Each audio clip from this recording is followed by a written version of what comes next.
أعوذ بالله من الشيطان الرجيم.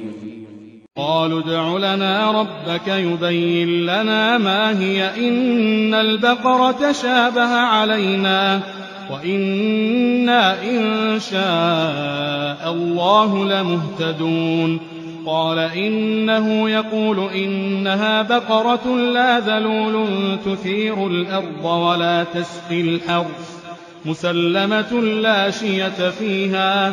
قالوا الآن جئت بالحق فذبحوها وما كادوا يفعلون. وإذ قتلتم نفسا فادارأتم فيها والله مخرج ما كنتم تكتمون. فقلنا اضربوه ببعضها كذلك يحيي الله الموتى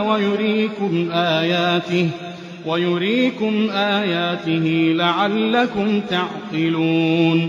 ثم قست قلوبكم من بعد ذلك فهي كالحجارة أو أشد قسوة.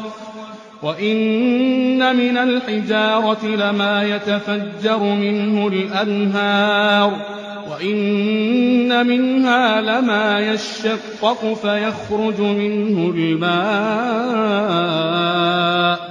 وإن منها لما يهبط من خشية الله وما الله بغافل عما تعملون.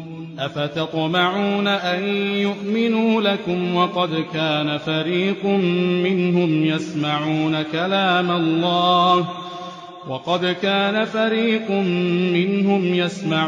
كلام الله ثم يحرفونه من بعد ما عقلوه وهم يعلمون. وإذا لقوا الذين آمنوا قالوا آمنا وإذا خلا بعضهم إلى بعض قالوا أتحدثونهم